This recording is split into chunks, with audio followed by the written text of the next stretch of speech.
हमारा next topic है वो रहेगा normality. So will talk about normality. So देखिए यहाँ पर नॉर्मेलिटी को कैपिटल एन से लिखा जाता है जब आप लैब में टाइट्रेशन कर रहे होते हैं, केमिनोफोर को यूज करते हुए ऑक्सैलिक एसिड की टाइट्रेशन। अगर आप स्कूल जाते हो तो आपने की होगी और स्कूल जाना चाहिए। लैब की बहुत सारी चीजें हैं जो सीखने लायक है, जो हमें काम देती हैं। सो फाइनली यहाँ पर जो नॉर्मेलिटी का इस्तेमाल हम लोग टाइट्रेशन के टाइम पे बहुत करते हैं। आप लोगों ने सबने देखा होगा, हम लोग लैब असिस्टेंट हमें बोलता है कि N1 V1 equals to N2 V2 करके कैलकुलेशन कर लो, बोलता है कि नहीं बोलता है। सो फाइनली N क्या है यहाँ पर? नॉर्मेलिटी। सो जरा हम लोग समझे कि नॉर्मेलिटी वाला कॉन्सेप्ट क्या है, जरा ध्यान से हम लोग इसको देखते हैं। Now what is normality? सबसे पहले उसको देखते हैं। That is the number of equivalent of solute in पर लीटर वॉल्यूम ऑफ सॉल्यूशन। बहुत ज्यादा इंपॉर्टेंट है, वॉल्यूम ऑफ सॉल्यूशन।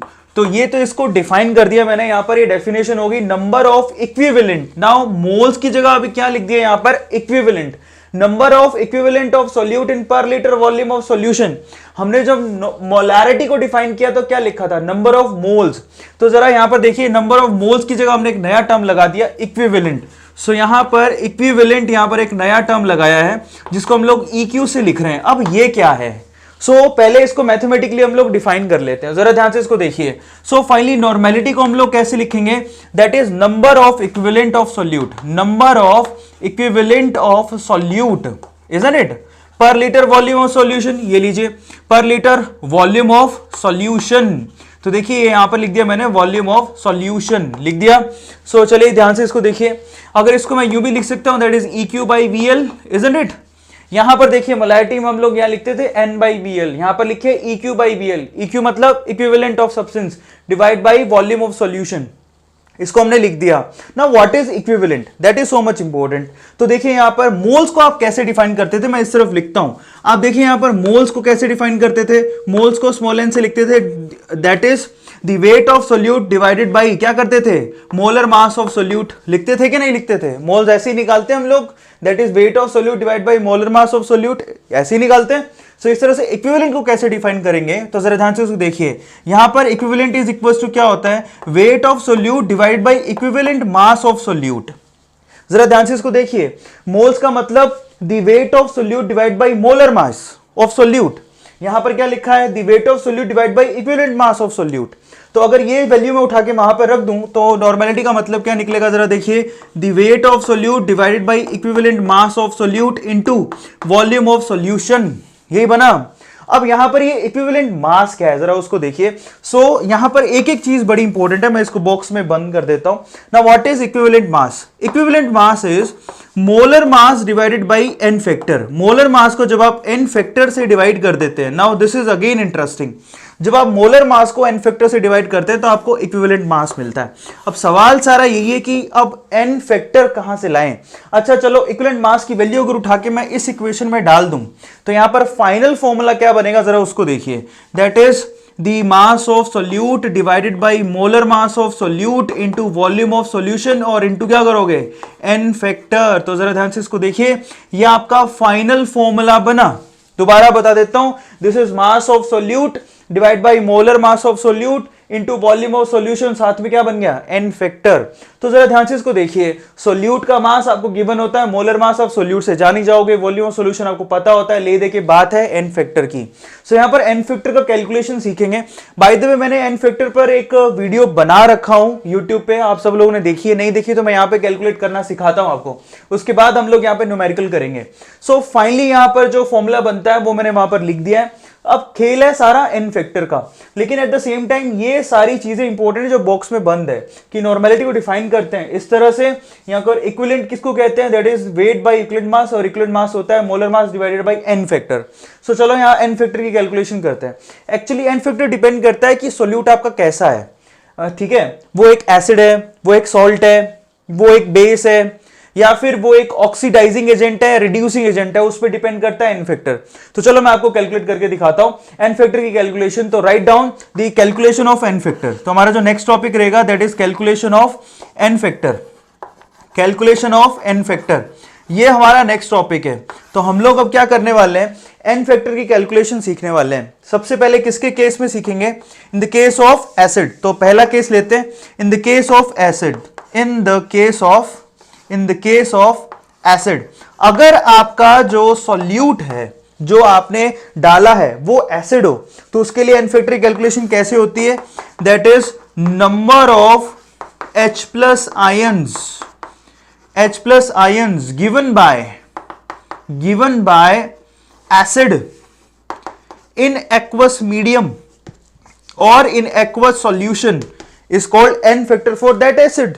जरा ध्यान से समझिए, अगर आप एसिड के लिए एन फैक्टर कैलकुलेशन करना चाहते हैं तो बहुत आसान है। That is number of H plus ion given by that acid in aqueous solution. जरा समझें इसको। सपोज आपके पास HCl है, HCl एक्वस है। जब आप HCl को पानी में डालते हैं तो कैसे टूटता है ये? जरा ध्यान से इसको देखिए, ये H प्लस और Cl माइनस में टूटता है। बताइए इस HCl ने कितने H प्लस आयन दिए एक्वस सॉल्यूशन में? 1। सो फाइनली यहां पर इसका एन फैक्टर कितना होगा? सो यहां पर एन फैक्टर होगा इसका 1। क्लियर है? अभी मैं आपको क्लियरिटी यहां पर दे देता हूं कि एन फैक्टर डिपेंड करता है कि उसने कितने H प्लस आयन दिए एक्वस सॉल्यूशन में। ऐसा नहीं कि उसके पास जितने हाइड्रोजन अवेलेबल है वो होंगे। तो मैं आपको ये आपका भ्रम दूर कर देता हूं। दूसरा आपके पास एक एग्जांपल और लेते हैं, सपोज H2SO4। अब HCl H2SO4 ये तो स्ट्रॉन्ग एसिड्स है। बेसिकली हम लोग यहाँ पर रिवर्सिबल का साइन नहीं भी लगाए तो भी चलेगा, क्योंकि ये पूरे कंप्लीटली कैसे होता है, H प्लस आयन जितने होते हैं उतने H प्लस आयन वो दे देता है। ठीक है, इट्स अ स्ट्रॉन्ग। यहाँ पर H2SO4 भी क्या एक स्ट्रॉन्ग एसिड है। ठीक है, तो ये क्या करता है, twice of H plus ion देगा जनरली और SO4-2 इस तरह से ही टूटता है। सो फाइनली इसने कितने H प्लस आयन दिए? 2। सो फाइनली इसका एन फैक्टर कितना हो गया? 2। तो मतलब ये निकलता है कि एसिड जितने H प्लस आयन देता है एक्वस सॉल्यूशन में, एक्चुअल में वही उसका एन फैक्टर होता है। सबको समझ में आ गया? लेकिन ऐसा जरूरी नहीं है। देखिए आप स्पेशल केसेस की तरफ चलते हैं, लेकिन उससे पहले इसको फटाफट से लिख लीजिए। आई होप आपने लिख लिया होगा। सो चलिए गाइस, हमारा टॉपिक चल रहा था कि एन फैक्टर कैलकुलेशन कैसे करें।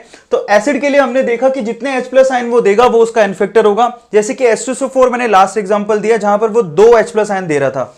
ऐसा भी पॉसिबल है, जरा ध्यान से उसको देखिए कि H2SO4 अगर ऐसे टूटे तो जरा ध्यान से इसको देखिए, अगर इसने एक ही H प्लस आयन दिया और साथ में HSO4 माइनस लिखा हुआ है तो वो डिपेंड करता है। Actually an factor completely chemical reaction पे डिपेंड करता है, लेकिन सॉल्यूशन वाले चैप्टर के अंदर आपको टेंशन नहीं लेना है। यहां पर कंप्लीटली ये क्या करेगा, 2 H प्लस आयन देता ही है। सो यहां पर जब तक मेंशन ना हो कि इस तरह से टूट रहा है तब तक आप एन फैक्टर कैलकुलेशन क्या करोगे, जनरल वे से करोगे। सो उसके लिए आपको टेंशन लेना है, लेकिन फिर भी आपको बता देता हूं कि n factor completely chemical reaction पे डिपेंड करता है, यानी कि वो डिसोसिएट कैसे हो रहा है उस पर डिपेंड करता है। तो इस केस में अगर कोई एन फैक्टर पूछे तो आपसे कितने H प्लस आयन दिए? 1। तो एक्चुअल में एन फैक्टर कितना होगा? 1।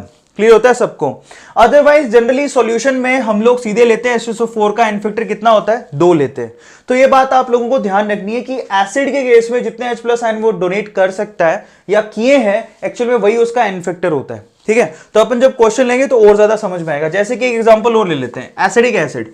अब देखिए एसिडिक एसिड का अगर एग्जांपल लें तो यहां पर ये जब डिसोशिएट होता है तो कितने H प्लस आयन देता है? सिर्फ 1। देखिए ये इस तरह से डिसोशिएट होता है, CH3COO माइनस और प्लस में क्या देता है? H plus. तो यहां पर कितने H प्लस आयन दिए? 1। तो फाइनली एन फैक्टर कितना हुआ? 1। तो इस तरह से कैलकुलेशन करनी होती है। सो ये मतलब निकलता है एसिड के केस से। Now will talk about n factor for base.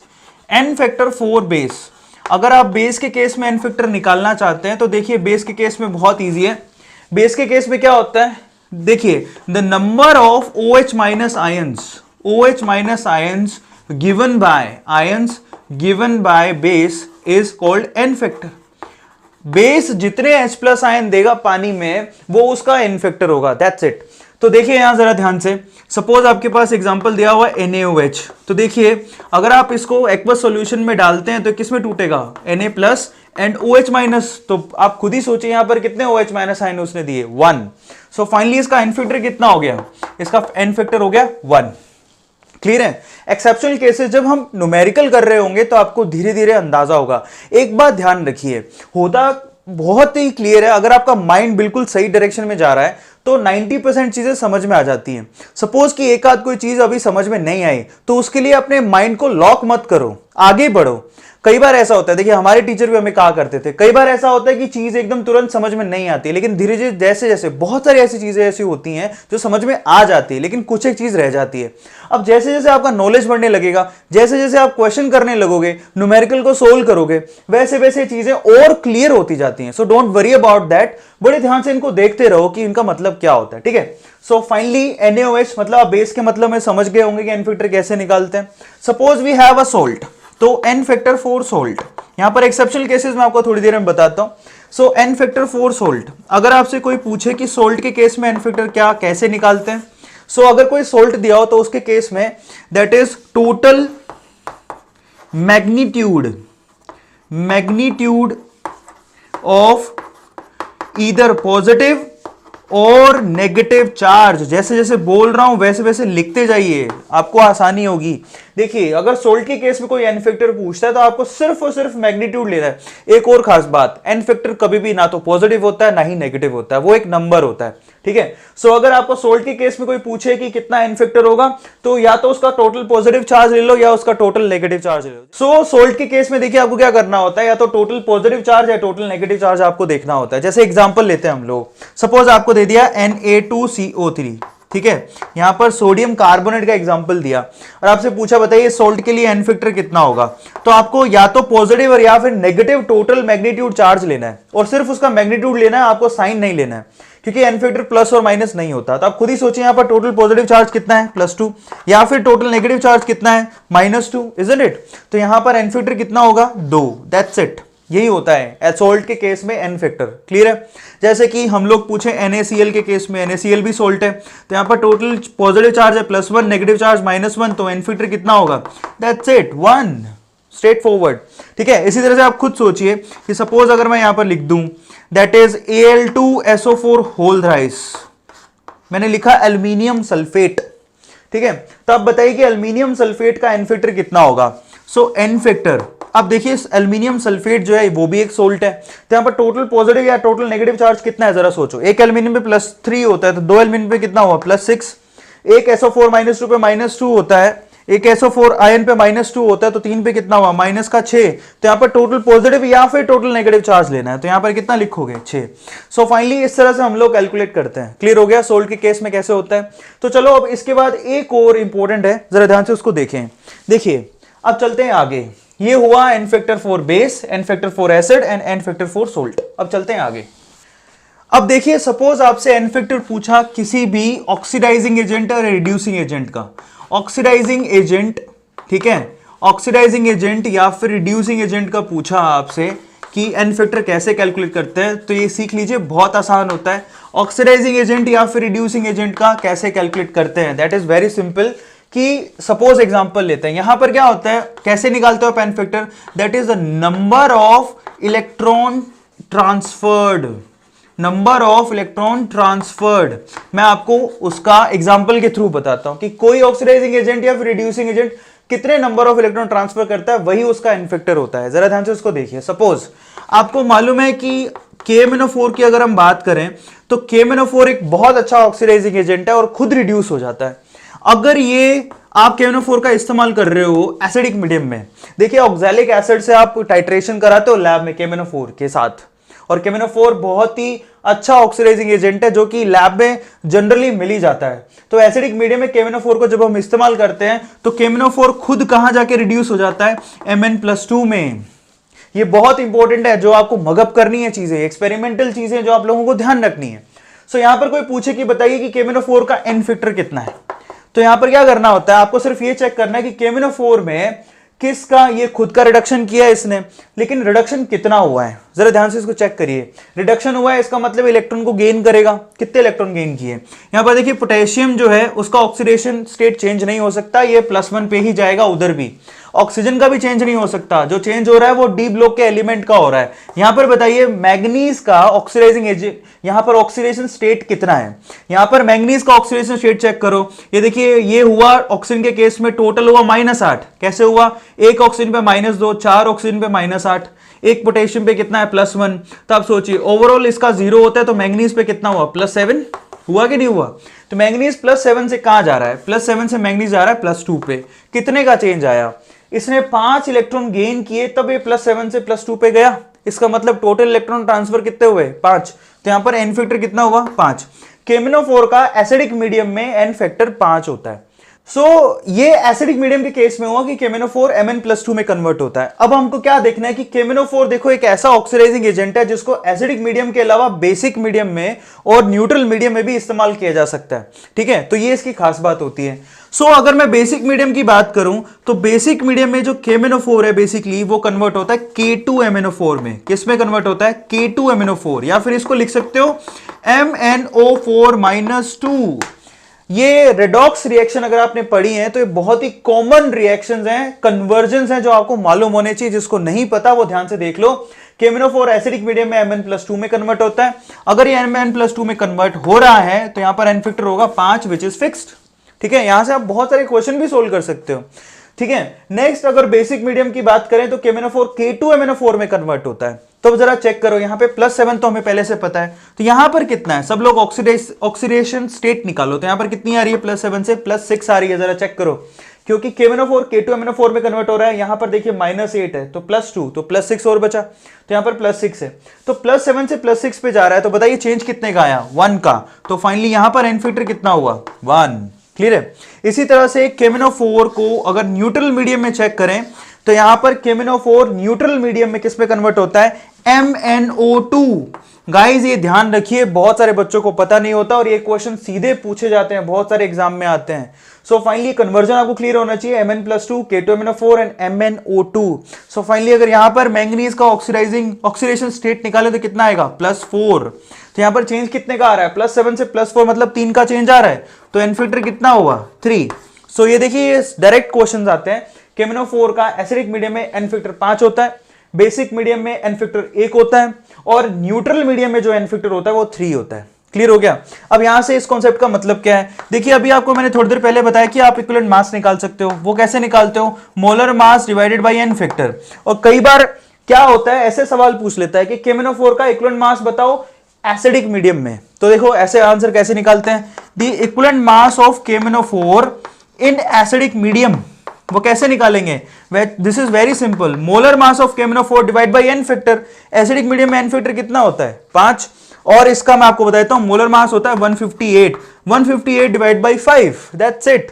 तो ये आपको करना होता है। इस तरह से सवाल पूछते हैं। इसी तरह से मैं आपको होमवर्क देता हूं। बताइए बेसिक मीडियम में KMnO4 का यहां पर इक्विवेलेंट मास कितना आएगा? तो इसको 158 को किससे से डिवाइड करना है? देखिए 158 डिवाइड बाई 1, क्योंकि इसका एन फैक्टर कितना है? 1। इसी तरह से आप इसका भी निकालिए 158 डिवाइड बाई 3। क्लियर होता है सबको?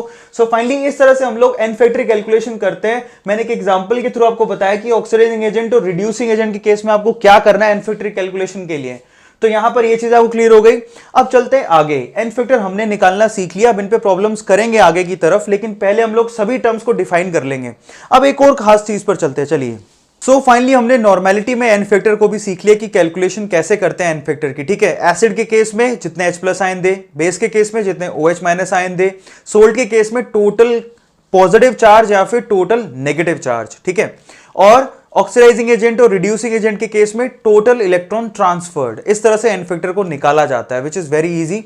तो जैसे न्यूमेरिकल करेंगे तो और ज्यादा समझ में आएगा। डोंट वरी, सिर्फ लिखते जाइए और उसको ध्यान से देखते जाइए। ठीक है, अब देखिए जरा ध्यान से। फाइनली हमने यहां पर नॉर्मेलिटी निकाल लिया। नॉर्मेलिटी जिसको हम लोग किससे लिखते हैं? कैपिटल N से, और उसका फॉर्मूला आपने जान लिया। क्या होता है? Number of equivalent per litre volume of solution. Equivalent कैसे लिखा जाता है? Given mass of solute divide by equivalent mass of solute into volume of solution. और अगर इक्विवेलेंट मास का भी फॉर्मूला लग दूं तो given mass of solute divide by molar mass of solute into volume of solution into क्या करते हो? N factor. ये यहां पर नॉर्मेलिटी का फॉर्मूला निकल के आ गया। अब एक और बात सोचिए, आपने इससे पहले मोलैरिटी भी डिफाइन किया है। मोलैरिटी क्या होता है? The mass of solute divide by molar mass of solute into volume of solution. होता है कि नहीं होता है? तो फाइनली जरा इस पे फोकस करो, जरा ध्यान से इसको देखो। ये जो टर्म है ये आपको यहां पे भी दिखाई दे रही है। देखो ये देखिए, the mass of solute divide by molar mass of solute into volume of solution, दिख रहा है? फाइनली यहां पर नॉर्मेलिटी इज इक्वल टू क्या हुआ? मोलैरिटी लिख सकता हूं उसकी जगह पे, इनटू क्या हो गया? N factor. Normality is equal to molarity into n factor. अगर किसी सॉल्यूशन का अगर आपको मोलैरिटी पता है तो आप नॉर्मेलिटी निकाल सकते हो। नॉर्मेलिटी पता है तो मोलैरिटी निकाल सकते हो। सिर्फ आपको किस चीज की रिक्वायरमेंट है? एन फैक्टर की। सबको समझ में आ गया? तो ये मतलब निकलता है। अच्छा, एक और चीज से आप इसको चेंज कर सकते हो। नॉर्मेलिटी क्या होता है? That is equivalent per litre volume of solution. यहां पर मोलैरिटी क्या होता है? Moles per litre volume of solution into n factor. हाँ या ना? मैंने सिर्फ फॉर्मूले ही रखे हैं और कुछ नहीं किया। सो यहां पर ये VL से VL कैंसिल कर दूं तो इसका मतलब अगर आपको नंबर ऑफ इक्विवेलेंट निकालने हैं, which is very much important formula, अगर आपको इक्विवेलेंट निकालने हैं तो क्या करना है? Number of moles into n factor. ठीक है, तो ये भी काफी इंटरेस्टिंग है। एक कॉन्सेप्ट होता है, जैसे कि मोल कॉन्सेप्ट होता है वैसे ही इक्विवेलेंट कॉन्सेप्ट भी होता है, जिससे आप बिना बैलेंस किए किसी भी केमिकल रिएक्शन में क्या निकाल सकते हैं? कॉन्सेंट्रेशन मेजर कर सकते हैं गाइस। उसको इक्विवेलेंट कॉन्सेप्ट कहते हैं और उसके लिए ये जो फॉर्मूला है बहुत ज्यादा काम लिया जाता है। किसी भी केमिकल रिएक्शन के लिए रिएक्टेंट और प्रोडक्ट के नंबर ऑफ इक्विवेलेंट हमेशा इक्वल होते हैं। वो कॉन्सेप्ट लगाने पर बहुत आसानी से बहुत सारे सवालों के जवाब निकाले जा सकते हैं। तो मैं आगे आपको कभी उनके क्वेश्चंस कराऊंगा प्रैक्टिस के अंदर, जो कि 11th में खैर सिखा दिया जाता है। सो यहां पर नंबर ऑफ इक्विवेलेंट कैसे निकालते हैं? Number of moles into n factor.